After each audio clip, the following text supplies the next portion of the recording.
الحمد لله نحمده ونستعينه ونستغفره ونؤمن به ونتوكل عليه ونعوذ بالله من شرور أنفسنا ومن سيئات أعمالنا من يهده الله فلا مضل له ومن يضلله فلا هادي له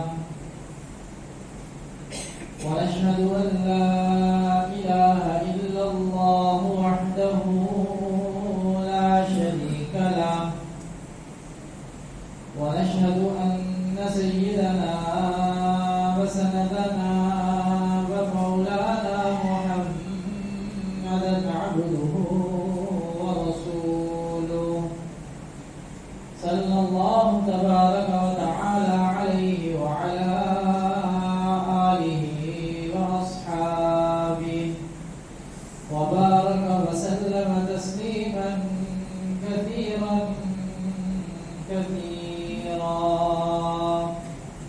أما بعد فأعوذ بالله من الشيطان الرجيم بسم الله الرحمن الرحيم وما أرسلناك إلا كافة للناس وقال تبارك وتعالى في مقام آخر وما كان المؤمنون لينفروا كافة آمنت بالله صدق الله مولانا العظيم وبلغنا رسوله النبي الكريم ونحن على ذلك لمن الشاهدين والشاكرين والحمد لله رب العالمين.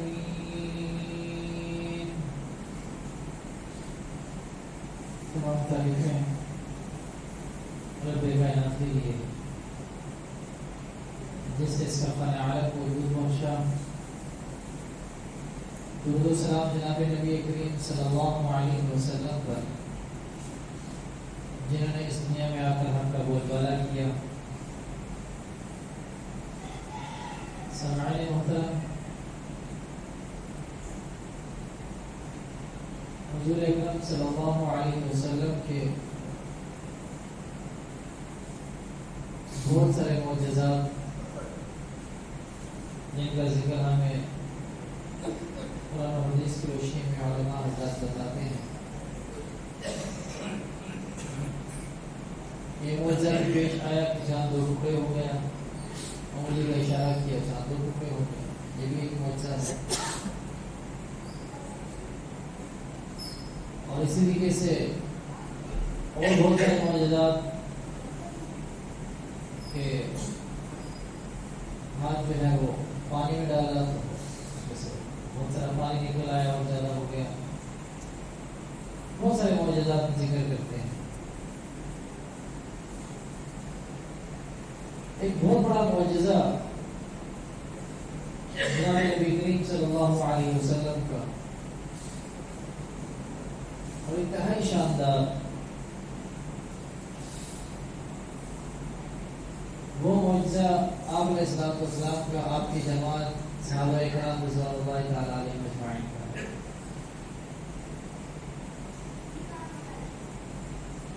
جہاں اور معجزات تھے وہاں پہ صحابہ کی جماعت بھی معجزہ تھی. یہ کسی معجزے سے کم نہیں. صحابہ اکرام رضوان اللہ تعالیٰ علیہ مجمعین یہ جناب نبی کریم صلی اللہ علیہ وسلم کا معجزہ ہے کہ جس نہج پہ آپ علیہ السلام نے صحابہ کی تربیت کی، آپ کے زہد و تقویٰ کے حوالے سے، آپ کی پرہیزگاری کے حوالے سے، آپ کے اخلاقیات کے حوالے سے، جس کے حوالے سے تربیت کی، صحابہ 100% اس میں کامیاب رہے. یہ صحابی ہے کیا؟ ہم کہتے ہیں صحابہ، اس کی تعریف کیا ہے؟ کسے کہتے ہیں صحابہ؟ یہ بات یاد رکھیے، صحابی اس شخص کو کہا جاتا ہے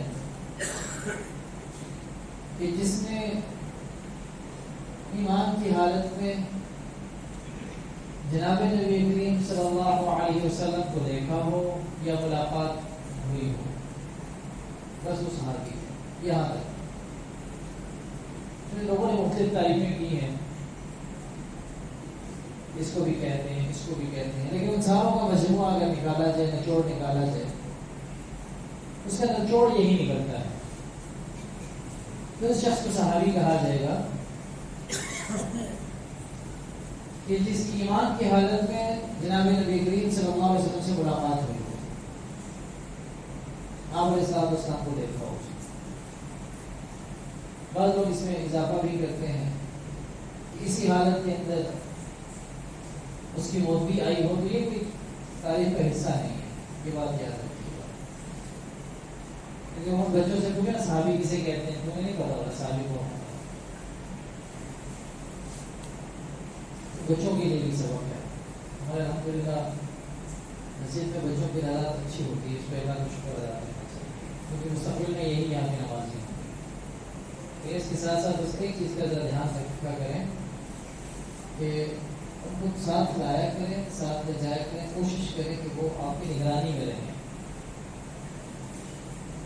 میں بعض جگہوں پہ بڑے فخر سے بتاتا ہوں کہ الحمدللہ ہمارے یہاں بچوں کی تعداد بہت ہوتی ہے، یہ اتنا نہیں ہوتے نہیں، جتنے کم ہوتے ہیں۔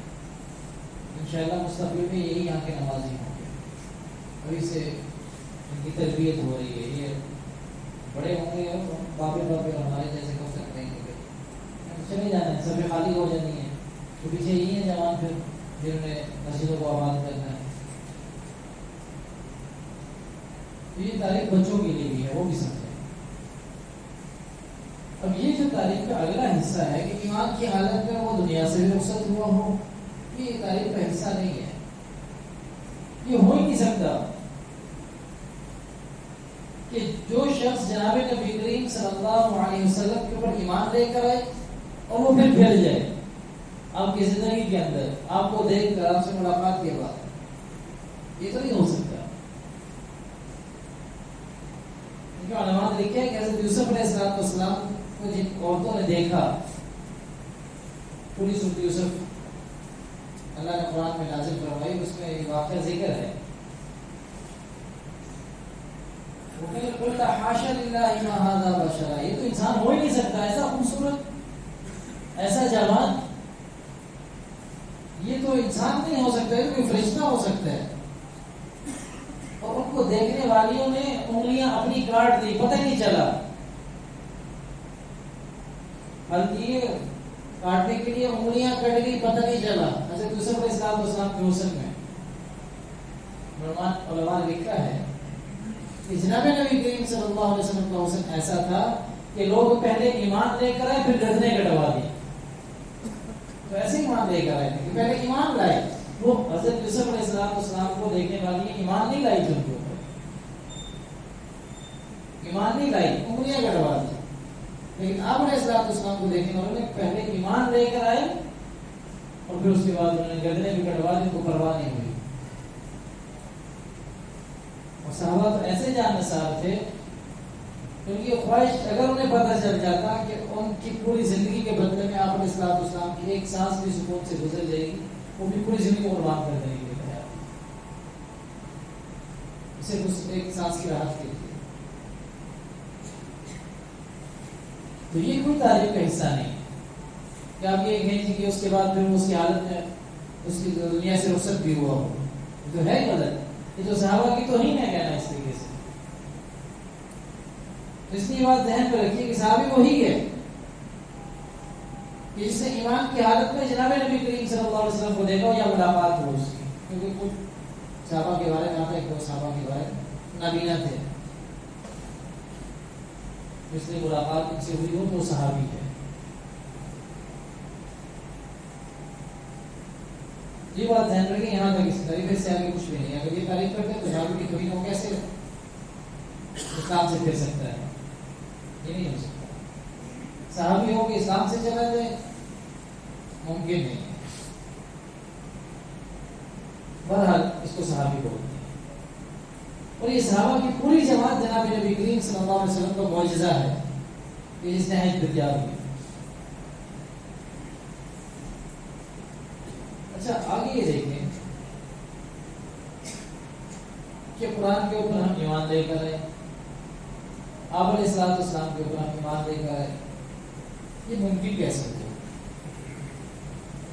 ہم کہتے ہیں یہ حدیث ہے, یہ حدیث ہے, یہ کیسے حدیث ہے؟ حدیث کہتے کس کو ہے؟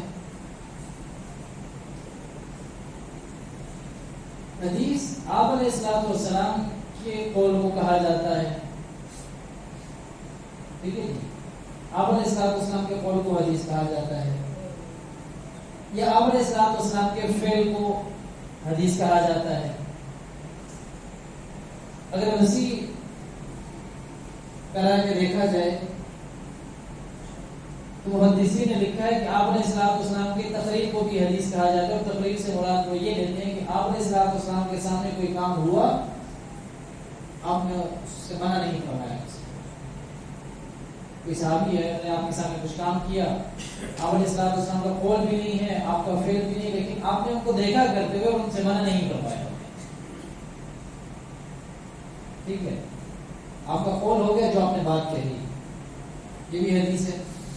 آپ کا فعل ہو گیا, ٹھیک ہے, جو آپ نے کام کر کے دکھایا وہ بھی حدیث ہو گئی.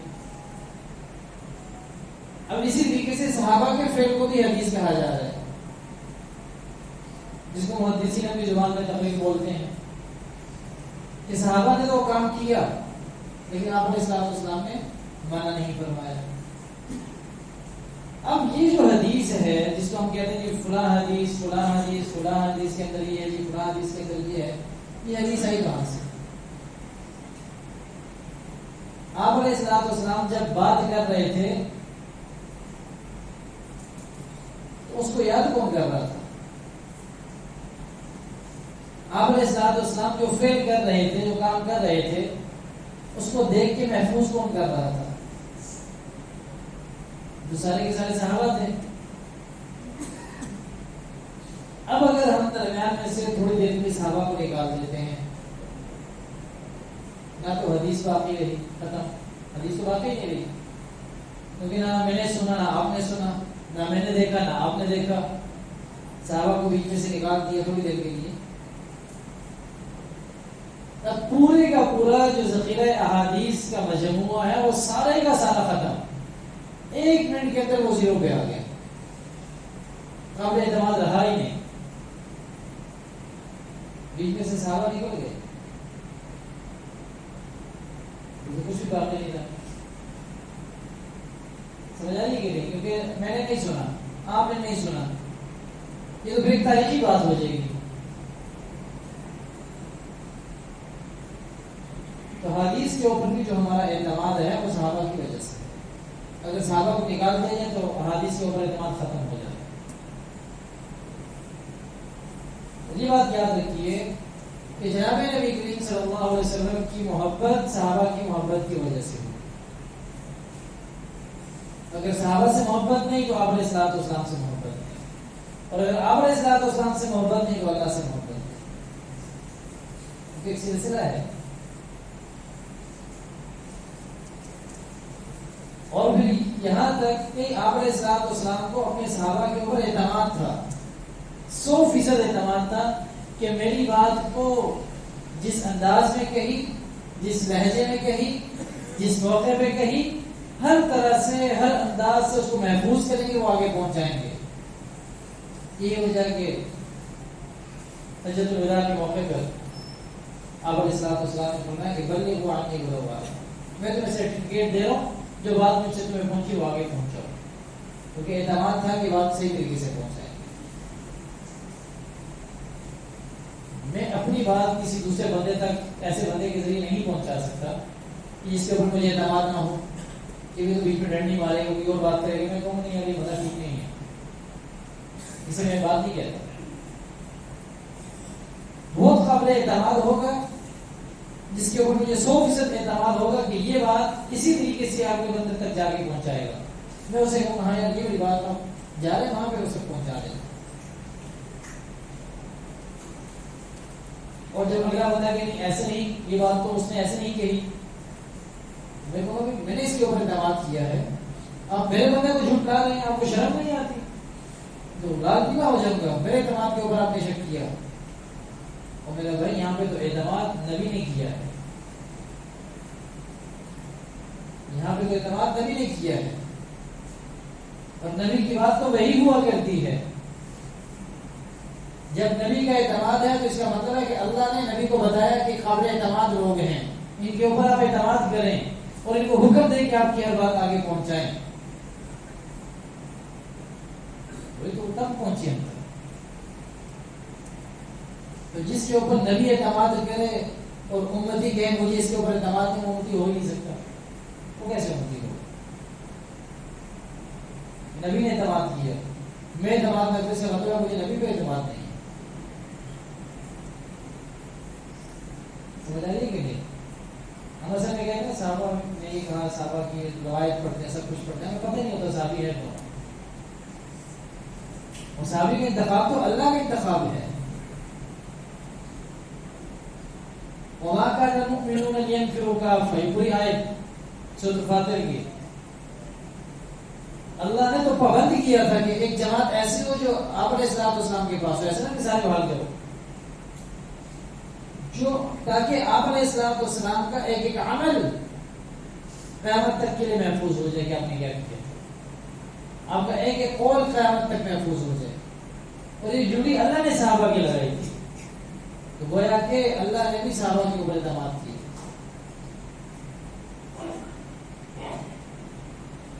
بہت زیادہ قابل اعتماد اس دنیا کے اندر انبیاء کے بعد جو سب سے زیادہ محترم اور مقدس ہستیاں ہیں وہ جناب صحابہ اکرام رضوان اللہ تعالیٰ علیہ اجمعین۔ اس لیے 100% اعتماد صحابہ کے اوپر، اور آپ علیہ الصلوۃ والسلام کو اپنے صحابہ کے اوپر 100% اعتماد تھا، اسی لیے فرمایا کہ میرے صحابہ کی اقتداء کرو، ان کی پیروی کرو، اگر ان کی پیروی کرو گے تو راہ راست پر رہو گے، نہیں کرو گے تو راہ راست پر نہیں رہ سکتے۔ اصحابی کالنجوم، میرے صحابہ تو ستاروں کی مانند ہیں۔ نبی اپنے ساتھیوں کی تعریف کر رہے ہیں کہ میرے صحابہ ستاروں کی مانند ہیں۔ نبی جس کی تعریف کرے اور اس میں سے میں نقص نکالوں، میرا تو ایمان کہاں تک باقی رہے گا؟ یہ تو پھر مفتیان اکرام بتا سکتے ہیں۔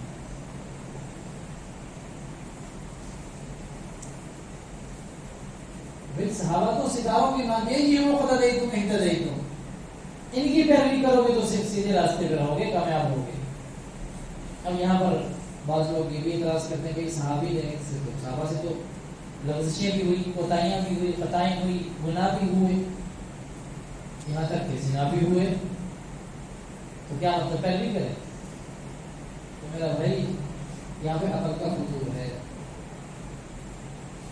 یہاں پہ ان کا عمل ہمارے لیے نہیں ہے کہ ہم وہ عمل کریں، بلکہ جس انداز میں انہوں نے توبہ کی یہ ہمارے لیے سبق ہے کہ اگر ہم سے کوئی گناہ ہو جائے پھر اس انداز میں توبہ کرو۔ یہ صحابہ کی ابتدا ہے، یہ صحابہ کی تربیت ہے۔ اس عمل کے بعد وہ لغزش ہو گئی، خطا ہو گئی، اس کے بعد ان کا عمل کیا تھا؟ اس کے اوپر ڈٹ جانا تھا یا پھر اس کو کرتے رہنا تھا، یا اس کے بعد کیا عمل تھا ان کا؟ صحابہ نے تو اپنے آپ کو آپ کے سامنے پیش کیا، اور یہاں تک کہ پھر اللہ نے جانے سے پہلے 100% سرٹیفکیٹ جاری کر دیا کہ سارے کے سارے کامیاب، اور یہاں تک کہ اللہ نے کہا اولئک کتب فی قلوبہم الایمان، کیونکہ ہم نے تو ان کے دلوں کے اندر ایمان کو لکھ دیا ہے۔ تو صحابہ کی عظمت ہے کہ اللہ کہے کہ ہم نے ان کے دلوں میں ایمان کو لکھ دیا، اور پھر میں کہوں نہیں ایسے نہیں ایسے تھا، ویسے نہیں ایسے تھا، تاریخی کتابوں کے حوالے دے۔ یہ بات یاد رکھیے، کوئی بھی آدمی کسی بھی صحابی کے بارے میں کوئی ادنا سی بھی بات کر دے، اس کی بات کو رد کر دے، فوراً رد کر دے۔ کوئی قابل قبول نہیں. ہمارے لیے قابل قبول اللہ کا قرآن ہے، نبی کا فرمان ہے، بس. صحابہ کے بارے میں اس سے آگے بات ہم سننے کے لیے بالکل بھی تیار نہیں ہے، کچھ بھی ہو جائے. اللہ نے اولئک حزب اللہ کہا ہے کہ میرا لشکر ہے. ٹھیک ہے، اس لیے صحابہ کے حوالے سے یا تو قرآن رہنمائی کرے گا یا حدیث رہنمائی کرے گی. اگر قرآن اور حدیث کچھ بھی کہیں صحابہ کے بارے میں ہمیں 100% قبول ہے، لیکن اس کے بعد کوئی تاریخی روایات، کوئی قصہ، کوئی کہانی، کوئی فلسفہ کوئی بھی سنائے، اس کی بات کو فوراً رد کر دیا جائے کہ بالکل ہمیں قابل قبول نہیں ہے. صحابہ کے بارے میں ادنا سی بات بھی ہم لوگ برداشت نہیں کریں گے. سنیے